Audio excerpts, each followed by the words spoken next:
Hello everyone, welcome back to the channel. तो इस video में हम बात कर रहे हैं ionic bond, covalent and coordinate covalent bond के बारे में। ठीक है, तो डिफरेंट बॉन्ड्स के बारे में देख लेते हैं कि क्या होते हैं और कैसे बनते हैं।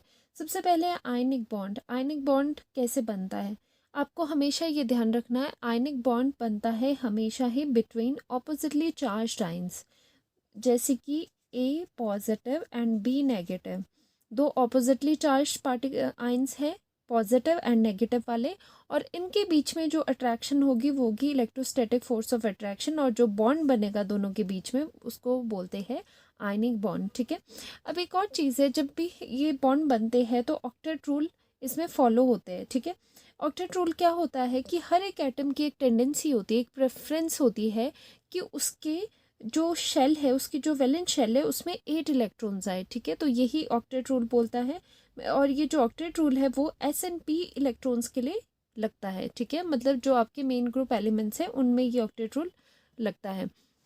तो जो एटम्स वैलेंस शेल में 8 इलेक्ट्रॉन्स होने का क्या मतलब है कि वो नोबल गैस की तरह नोबल गैस कॉन्फ़िगरेशन को अटेन करे, इन अदर वर्ड्स। ठीक है, अगर वो नहीं करते तो वो किस तरह से बॉन्डिंग करेंगे, बॉन्डिंग में जाएंगे, बॉन्ड फॉर्म करेंगे, कुछ इलेक्ट्रॉन गेन करेंगे किसी और के साथ या फिर लूज करेंगे, सो दैट वो अपने वैलेंस शेल में 8 इलेक्ट्रॉन्स को पूरा कर पाए। ठीक है, यही मेन फंडा है।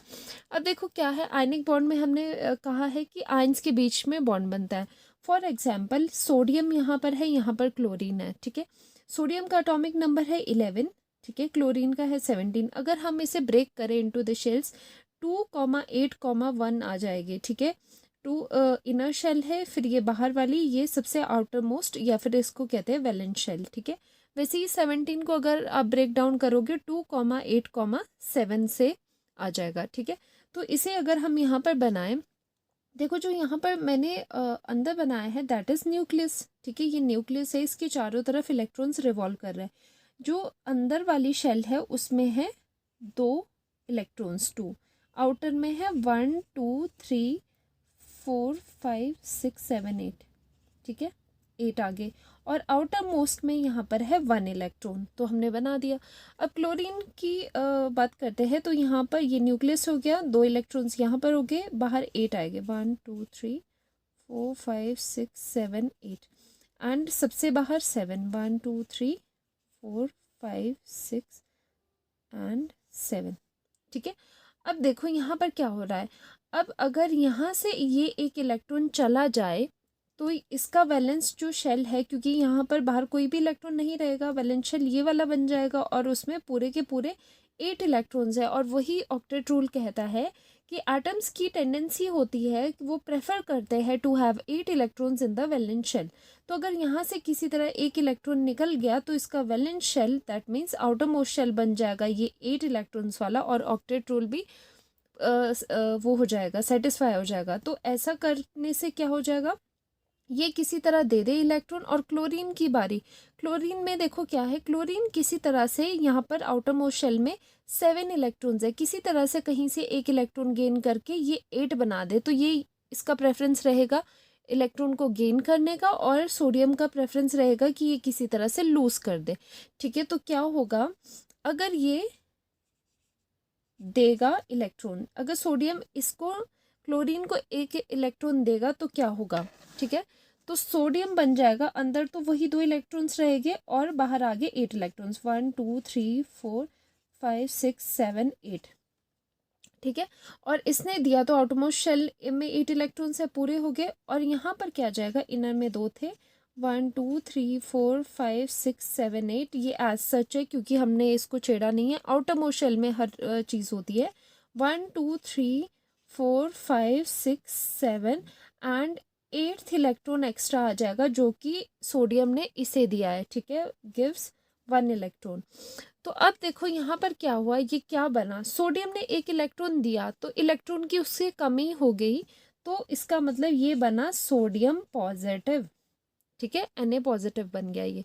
और क्लोरीन क्या बना, क्लोरीन ने इलेक्ट्रॉन गेन किया। ठीक है, इलेक्ट्रॉन किसको रिप्रेजेंट करता है, नेगेटिव चार्ज को। अगर इलेक्ट्रॉन एक्स्ट्रा है तो यहाँ पर आ जाएगा नेगेटिव, -1 रिप्रेजेंट करते हैं ऐसे, ठीक है, क्योंकि एक इलेक्ट्रॉन का गेन हुआ है। तो ये दोनों बन गए आयंस। अब अगर ये आयंस बन गए तो इनमें जो इंट्रैक्शन होगा वो क्या होगा, इलेक्ट्रोस्टैटिक इंट्रैक्शन होगा, क्योंकि ऑपोजिटली चार्ज्ड आयंस है, ठीक है। तो इसकी वजह से जो इन दोनों के बीच में, आयंस के बीच में बॉन्ड बन रहा है, that is called ionic bond. तो सोडियम आयन प्लस जो क्लोराइड आयन होगा वो मिलके देगा NaCl, जो कि एक आयनिक कंपाउंड है, क्योंकि दोनों के बीच का इंट्रैक्शन क्या है, इसमें है आयनिक बॉन्ड, ठीक है। तो ये आपको पता चल गया होगा कि आयनिक बॉन्ड कैसे बनते हैं। इसमें मेन पॉइंट ये था कि इसमें इलेक्ट्रोस्टैटिक इंटरेक्शन होती है between the oppositely charged ions, वही होता है आयनिक बॉन्ड। और इसमें क्या है, गिव एंड टेक का रिलेशन है, ये दे रहा है, ये यहाँ पर टेक कर रहा है, ठीक है। एक गिवर है, एक वो है जो ले रहा है। तो यहाँ पर हो गया गिव एंड टेक रिलेशनशिप, ठीक है। एक से इलेक्ट्रॉन निकलता है और दूसरा उसे एक्सेप्ट करता है, तो गिव एंड टेक होता है आयनिक बॉन्ड में, ओके। चलो अब देखते हैं कोवलेंट बॉन्ड का। कोवलेंट बॉन्ड में क्या होता है, हमें पता है कोवलेंट बॉन्ड फॉर्म होता है mutual sharing of the valence electron से, ठीक है। म्यूचुअल शेयरिंग का क्या मतलब है कि दोनों ही शेयर कर रहे हैं, ठीक है, दोनों अपने इलेक्ट्रॉन क्या कर रहे हैं, एक दूसरे के साथ शेयर कर रहे हैं, इसे कहते हैं म्यूचुअल शेयरिंग ऑफ एटम्स, ठीक है। एग्जाम्पल के लिए देख लेते हैं हाइड्रोजन मॉलिक्यूल। ये हाइड्रोजन का एक एटम है, ये दूसरा एटम है, ठीक है। तो हाइड्रोजन का एटॉमिक नंबर क्या होता है, 1। वी नो दैट हाइड्रोजन का एटॉमिक नंबर होता है 1। इसका मतलब इसमें सिर्फ एक इलेक्ट्रॉन होगा, ठीक है। तो एक इलेक्ट्रॉन यहाँ पर बना दिया, एक इलेक्ट्रॉन दूसरे भी एटम के पास एक ही इलेक्ट्रॉन है, ठीक है। तो क्या होता है, तो इसका जो इनर शेल ही है उसमें क्या करते थे हम कि कितने इलेक्ट्रॉन्स होने चाहिए, 2 होने चाहिए पूरे। तो कैसे करेंगे, ये शेयर कर लेता है दोनों आपस में, ये बन जाता है यहाँ पर हाइड्रोजन, ठीक है। ये हो गया हाइड्रोजन का एक और ये हो गया दूसरे हाइड्रोजन का यहाँ पर। तो ये दोनों क्या कर रहे हैं, यहाँ पर म्यूचुअल शेयरिंग हो रही है वैलेंस इलेक्ट्रॉन्स की, दोनों एटम्स के, ठीक है। तो म्यूचुअल शेयरिंग कैसे, इस ये हाइड्रोजन भी शेयर कर रहा है दूसरे हाइड्रोजन को, प्लस दूसरा हाइड्रोजन भी इन पेयर को शेयर कर रहा है, ठीक है। तो दोनों में आपस में शेयरिंग होती है इलेक्ट्रॉन्स की, तो इससे बनता है कोवलेंट बॉन्ड, ठीक है। तो ये आया शेयर्ड पेयर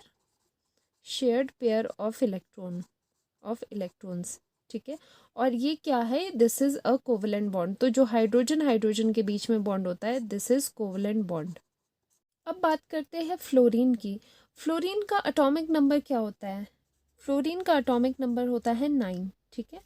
तो 9 अगर है तो इसे आप कैसे ब्रेक करोगे, 2 कॉमा, तो इसे 2,7 आप लिख सकते हैं। अंदर वाली शेल में 2 इलेक्ट्रॉन्स, आउटर शेल में 7 इलेक्ट्रॉन्स। तो यहाँ पर अगर हम बनाएं फ्लोरीन में, यहाँ पर आगे 2 इलेक्ट्रॉन्स और ये आगे 1 2 3 4 5 6 एंड 7 इलेक्ट्रॉन्स, ठीक है। तो यहाँ पर आगे देख लो, यहाँ पर भी सेम दूसरे मॉलिक्यूल में भी कर लेंगे, 1 2 3 4 5 6 7, ठीक है। अब देखो वैलेंस इलेक्ट्रॉन देखना है, हमेशा कोवलेंट बॉन्ड में क्या होगी, वैलेंस इलेक्ट्रॉन्स ही पार्टिसिपेट करते हैं। वैलेंस इलेक्ट्रॉन्स मतलब कि जो वैलेंस शेल के बाहर वाली शेल के इलेक्ट्रॉन्स हो, ठीक है।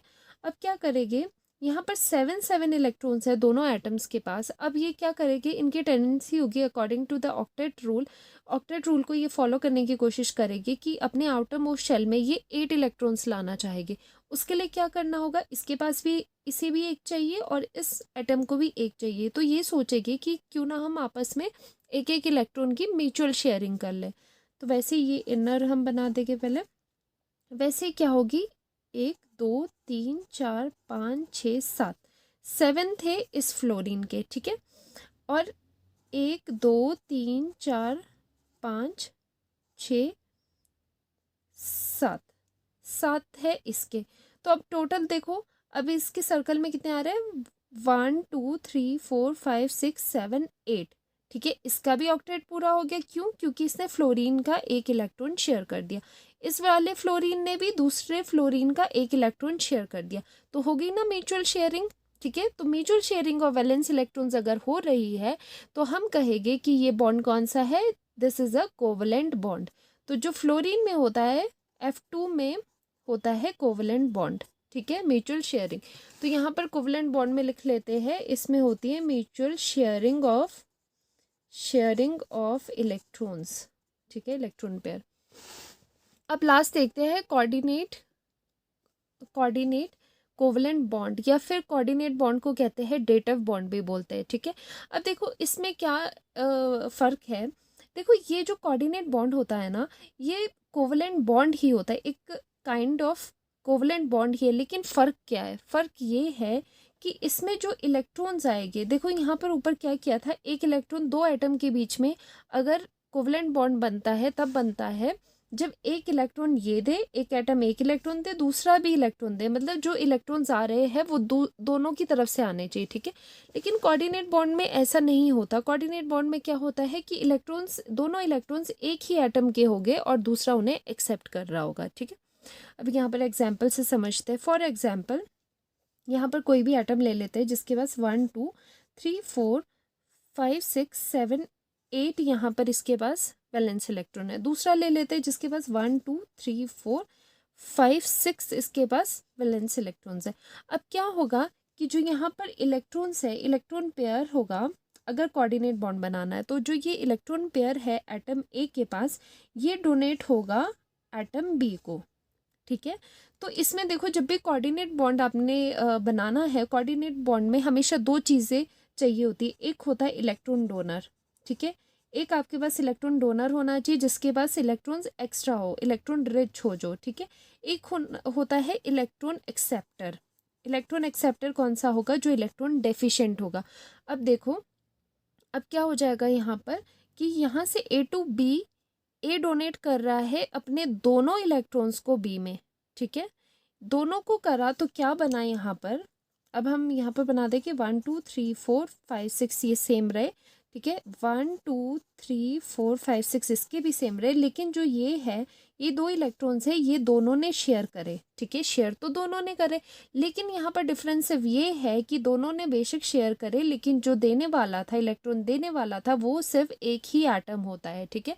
तो यहाँ पर सिर्फ हल्का सा फर्क है कोऑर्डिनेट बॉन्ड में एंड कोवलेंट बॉन्ड में। कोवलेंट बॉन्ड में ये था कि अगर बॉन्ड बनता है दो एटम्स के बीच में तो दोनों इक्वली इलेक्ट्रॉन्स देते हैं और वो शेयर होते हैं इलेक्ट्रॉन्स बिटवीन टू एटम्स।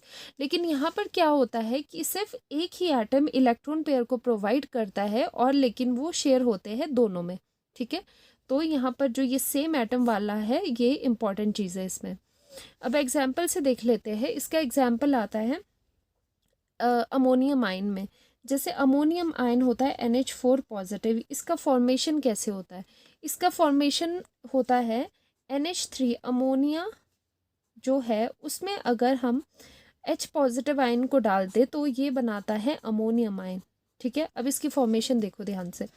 अब क्या हो रहा है, NH3 क्या होता है, NH3 इस तरह का होता है और इसके पास एक लोन पेयर ऑफ इलेक्ट्रॉन्स होता है, ठीक है।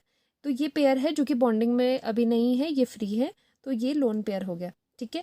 अब इसके पास जब H पॉजिटिव आता है, H पॉजिटिव का क्या मतलब है कि ये डेफिशिएंट है, ठीक है, ये इलेक्ट्रॉन डेफिशिएंट है, तो ये इसके पास आ रहा है तो इलेक्ट्रॉन से ये क्या हो जाएगा, अट्रैक्शन फील होगा।